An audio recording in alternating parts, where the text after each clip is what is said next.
చందమామ కథలు. అపవాదు. పూర్వం గొప్ప ధనవంతుడైన వైశ్యుడు ఉండేవాడు. ఆయనకు సుబుద్ధి అనే ఒక కుమారుడు, సుమిత్ర అనే కుమార్తె ఉండేవారు. ఆయన చనిపోతూ తన కొడుకుని దగ్గరికి పిలిచి, నాయనా, నా అనంతరం మన వ్యాపారం చక్కగా సాగించు. నీవు చెల్లెలు సఖ్యతగా ఉండండి. ఇదే నా తుది కోరిక అని చెప్పాడు. తండ్రి పోయిన కొద్ది కాలానికే సుబుద్ధి 3 నౌకల మీద సరుకులు వేసుకుని దేశాంతరాలకు బయలుదేరాడు. బయలుదేరేటప్పుడు అతను తన చెల్లెలితో, చెల్లి, నేను చాలా కాలానికి గాని తిరిగి రాను. నేను లేని సమయంలో నీవు నీ ధర్మాన్ని అతిక్రమించవద్దు, పరులతో ప్రసంగించవద్దు అని చెప్పాడు. తిరిగి ఎప్పుడు కలుసుకుంటామేమోనని సుబుద్ధి తన చిత్తరువును తన చెల్లెలకిచ్చి, ఆమె చిత్తరువును తన వెంట తీసుకొని నౌకలతో సముద్రం మీద బయలుదేరాడు. 2 ఏళ్లు గడిచాయి. 3వ ఏడు నడుస్తోంది. సుబుద్ధి నౌకలు ఒకనొక రేవు పట్టణం చేరుకున్నాయి.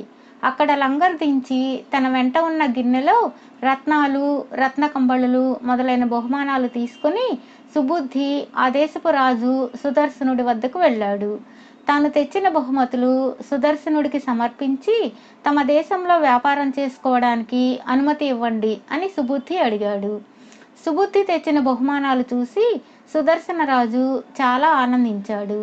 ఏ వణిజుడు కూడా తనకు అలాంటి అమూల్యమైన బహుమతులు ఇచ్చి ఉండలేదు. అందుచేత సుదర్శనుడు సుబుద్ధి కోరిన ప్రకారం వ్యాపారం చేసుకునేందుకు అనుమతి ఇవ్వడమే కాక అతను నౌకలో తెచ్చిన వస్తువులను చూడడానికి సపరివారంగా రేవుకు కూడా వచ్చాడు. నౌకలోని వస్తువులను చూసి ఆనందిస్తున్న సుదర్శనరాజు కన్ను సుమిత్ర చిత్తరువుపై పడింది. ఎవరి సౌందర్యవతి అని సుదర్శనరాజు సుబుద్ధిని అడిగాడు. ప్రభు, ఆమె నా చెల్లెలు.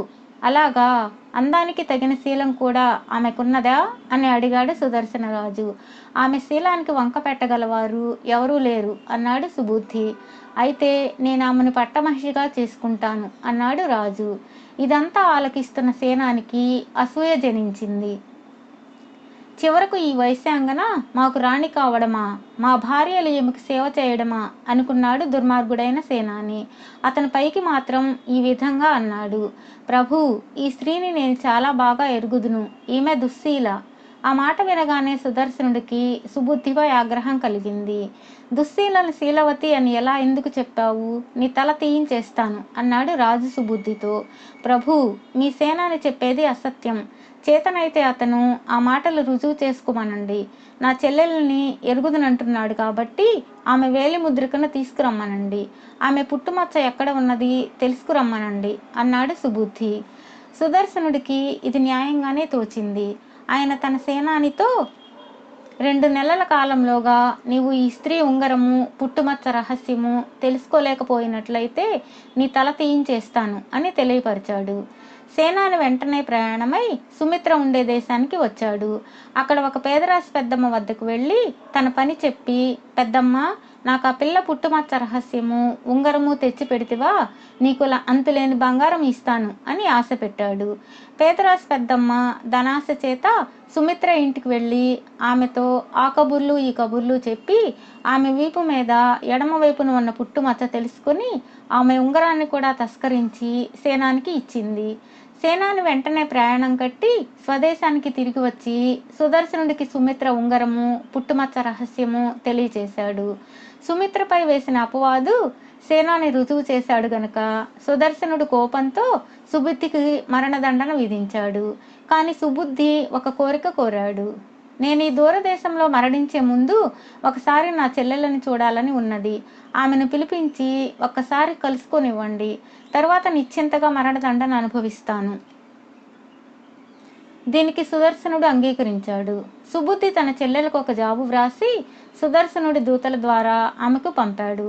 తన అన్న చెప్పినట్లు నడుచుకోక పేదరాశి పెద్దమ్మతో మాట్లాడినందుకు ప్రమాదం సంభవించిందని తెలుసుకుని సుమిత్ర తన అన్నను కలుసుకోవడానికి బయలుదేరింది. సుదర్శనుడి రాజ్యం చేరుకోగానే ఆమె తిన్నగా రాజు వద్దకు వెళ్ళి, ప్రభు, ఈ కర్ణాభరణం చూడండి, ఇది విలువైనదేనా అని అడిగింది. సుదర్శనుడు ఆమె ఇచ్చిన కర్ణాభరణంలోని రత్నాలను పరీక్షించి, నిశ్చయంగా ఇది అమూల్యమైనదే, కానీ దీనిని నాకెందుకు చూపుతున్నావు అని ఆశ్చర్యంగా అడిగాడు. తమ సేనాని దీని జతను నా వద్ద తస్కరించాడు. తాము ధర్మస్వరూపులు, అది నాకు తిరిగి ఇప్పించండి అన్నది సుమిత్ర దీనంగా. రాజు సేనానిని పిలిపించి సుమిత్ర చేసిన ఆరోపణను చెప్పి, ఆమె కర్ణాభరణం దొంగిలించావట, దానిని వెంటనే ఆమెకి తిరిగి ఇచ్చేయి అన్నాడు. సేనాని నిర్ఘాంతపోయి, ప్రభు, అసలు ఈమె ఎవరో నాకు తెలియదు. నా జన్మలో ఎన్నడూ నేను ఈమె ముఖమైనా చూసి ఉండలేదు. నేను ఈమె కర్ణాభరణం దొంగిలించటం ఏమిటి అన్నాడు. వెంటనే సుమిత్ర రాజువైపు తిరిగి, ప్రభు, నేను సుబుద్ధి చెల్లెలి సుమిత్రను. నన్ను మీ సేనాని తన జన్మలో ఎన్నడూ చూసి ఉండకపోతే మా అన్నకు తమరు మరణదండను ఎందుకు విధించారు అని అడిగింది. తన సేనాని చేసిన మోసము, సుమిత్ర చేసిన యుక్తి సుదర్శనుడికి అర్థమైపోయింది. ఆయన తన సేనానికి మరణదండన విధించి సుబుద్ధిని ఖైదు విడిపించి సుమిత్రను పెళ్లాడి చాలా కాలం సుఖంగా రాజ్యం చేశాడు.